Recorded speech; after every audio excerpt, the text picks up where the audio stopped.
Hello again YouTube, and welcome from another morning walk. Now this wasn't actually planned, but I had my second COVID jab yesterday.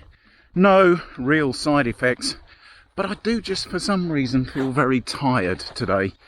I can't attribute that to it being the second dose, but I thought just play it safe and have a walk, because I do quite enjoy a walk. I think I might have shared that before. Anyway, for various other reasons, it's been a bit of an off week from a training perspective, but you know, you have off weeks, don't you, when you're training, when you've got a plan, so you just can't let it get you down. You just get on with it and get over it. And I think sometimes, you know, if you've been deep into a hard training plan and you get a week like this that you're just not feeling the love, well, just listen to your body. That just might be your body telling you something, hey? Anyway, because there's not a ton of things to report from a training perspective, I thought I'd give this week's vlog a theme. And the theme for this week is going to be the things I've done to my bike, because I know at the moment I'm a heavy rider. And you've got to say, as a heavy rider, you do give your bike, especially your road bike, a hard time. And that, my friend, is just the laws of physics. I have nothing but bad life choices and Mr. Newton to thank for that one. Anyway, I do think that as a heavier rider, it's worth just considering your component choices maybe differently from the components that a 70 kilo pro would choose. So anyway, here's what I've done. The first thing I think I'd say is, please don't consider this to be any sort of guide. This is me just sharing my thoughts on what I've done to my bike, because I know I'm carrying a few kilos at the moment. So there's that. The second thing I think I'd say is, for me, I actually found it quite cost effective to make these changes to my bike. And the simple reason for that is the world of road cycling is obsessed with low weight. It's obsessed with shaving grams off of components. And every gram that you shave off of a component costs money in the manufacturing process, because making robust components is fairly straightforward and can be done quite cheaply. Making lightweight components with the same strength, now that's where you spend the money. So there's that. For me, the biggest consideration I think was wheels, because they really are one of the major weight-bearing components, and they certainly get a hard time with UK roads at least. I've gone with this lovely set of Shimano WHRS 100 wheels. Now these have a 24 spoke count at the back, and I believe it's 21 at the front. So that's a nice high spoke count, and that's the one thing you're looking for if you want to carry some extra weight on the bike. Extra spokes in the wheel means that every spoke gets a easier life, and ultimately they can carry more weight. The other thing I like about these Shimano wheels is they're just really nicely made. And you know what? They come with traditional cup and cone hubs. Now, those bearings are going to need servicing at least once a year, just as preventative maintenance. But the thing about cup and cone hubs is that once you've taught yourself to adjust them, they are much, much easier in my experience to service than a sealed cartridge bearing. And you know, everything about this set of wheels was just over 100 quid. I think it was probably with tyres about, I think I got it for about 120 quid delivered. So that's really, really good value. You know, when you take them out the box, they just feel like quality. Even the skewers on Shimano wheels just feel like quality, even on these budget wheel sets. So they, to me, are an absolute solid choice.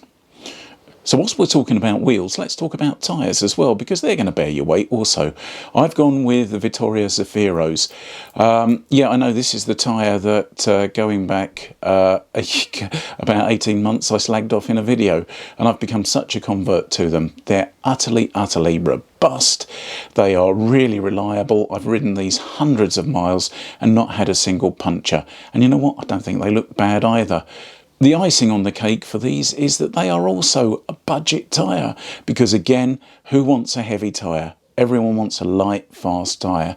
So Zefiros, for me, get my vote any day of the week.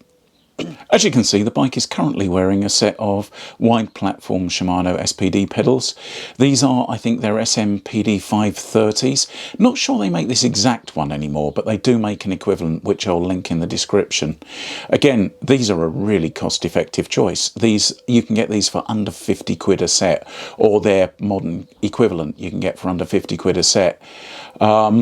Being Shimano, like I've said, just everything Shimano makes feels really, really well built. And these are no exception. Now, I've only got these on here because they were on the winter bike, and I kind of rolled into using the winter bike when I bought the new Shimano wheels. I didn't want to whip the Visions off of the Damani and swap cassettes over and stuff like that, so I thought I'll just go with the winter bike.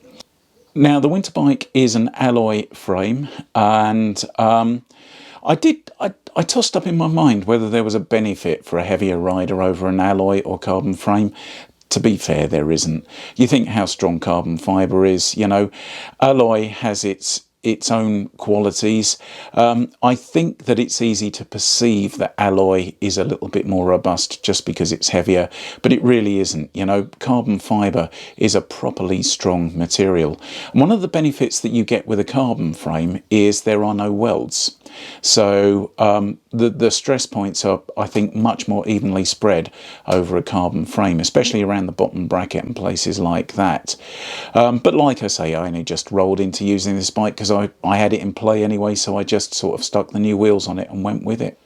About the only other conscious change I think I've made to the bike is the cassette. I've gone from a 1128, which was kind of, again, one of my go-to cassettes, to a 1230, and the only reason for that is I'm a bit heavier. It takes me a little bit more effort to get going, and having that slightly more relaxed set of ratios is definitely a bonus to me, especially when the road starts going upwards. You know, I've talked a lot about components here, and that's natural because I'm a cyclist and we love buying new kit, don't we?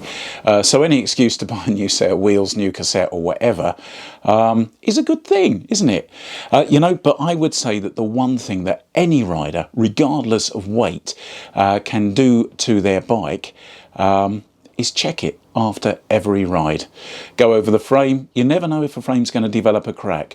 Back in the days when I was 80 kilos, I had a brand new frame, had done less than probably about 500 miles, and it developed a crack in the seat tube, which, you know, I noticed that one because I heard it go. But like I say, you know, any rider at any weight, check your bike immediately after every ride. So, you know, if it's a welded frame, I'd go over all the welds because that's where you're going to get some stress points. I'd go around the wheels and I'd give all of the spokes a gentle squeeze just to make sure that they still feel evenly tensioned and none of them feel like they're about to expire suddenly on you. And doing these little things, that preventative maintenance can, well, I suppose at best it can save you standing by the side of the road waiting for your significant other to come in a car and take you home. At worst, it could save you from a nasty accident. So check your bike after every ride.